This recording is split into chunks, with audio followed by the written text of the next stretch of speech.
Sebenarnya saya berhak menolak untuk tidak datang karena terlapornya belum disebut. Kecuali ada terlapor gitu. Siapa yang terlapor lalu saya minta kesaksian, saya wajib datang. Tapi ini kan terlapornya tidak ada. Yang mau diadili oleh bapak-bapak ini siapa kan gitu. Itu satu dari sudut prosedur.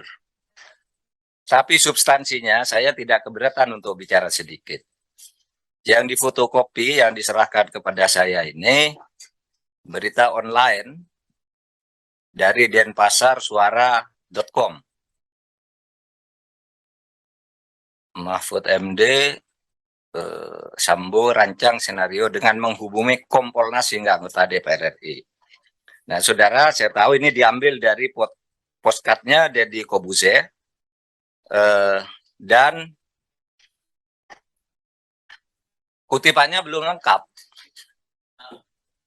Saya katakan di situ sebenarnya Sambo itu menskenariokan ya agar orang percaya bahwa terjadi tembak menembak dan dia didolimi. Nah, untuk itu dia membuat prakondisi. Apa prakondisi? Menghubungi beberapa orang. Nah, beberapa orang itu karena menyangkut di kantor saya dan mitra kerja saya ambil namanya. Ada beberapa lagi orang anggota DPR. Nah, di situ saya tidak sebut. Oleh karena saya tidak sebut, saya tidak tahu apakah yang akan diadili yang ada di kantong saya tentang nama itu. Dan saya tidak harus mengeluarkan nama itu karena beberapa hal. Pertama, orang dihubungi orang itu bukan pelanggaran. Ya kan? Misalnya saudara semua ditelepon oleh Sambo. Kan tidak pelanggaran, kenapa harus diadili? Gitu. Yang kedua, dan masalahnya sudah selesai dan benar. Gitu.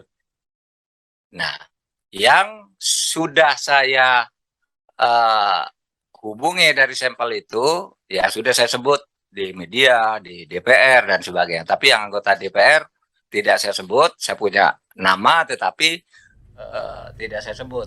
Karena apa? Karena saya ketika menghubungi yang bersangkutan, teleponnya tidak diangkat.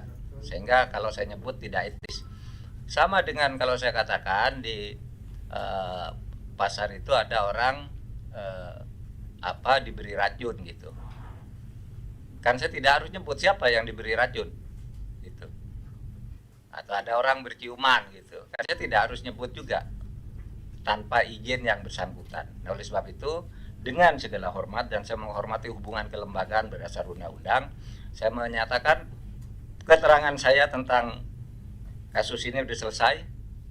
Saya tidak akan menerangkan lagi siapa namanya karena saya sendiri tidak mengkonfirmasi, tetapi yang saya pastikan dan saya buktikan bahwa Sambo dengan seluruh jaringannya itu memang membuat gerakan agar orang percaya, dan yang dihubungi itu satu Kompolnas, dua Komnas HAM, yang ketiga beberapa pemimpin redaksi yang saya sudah hubungi dan benar. Nah, yang DPR ini saya telepon enggak, jadi saya katakan silakan, tidak ada tindak pidananya di sini. Kalau saya katakan oh, itu ada anggota DPR kan sama saya dengan di tengah pasar itu ada maling, gitu kan tidak bisa orang dianggap melakukan pidana untuk tidak menyebut siapa malingnya.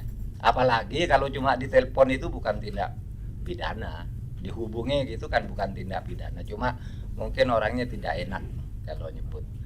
Itu aja Pak dari saya. Makasih. Assalamualaikum warahmatullahi wabarakatuh.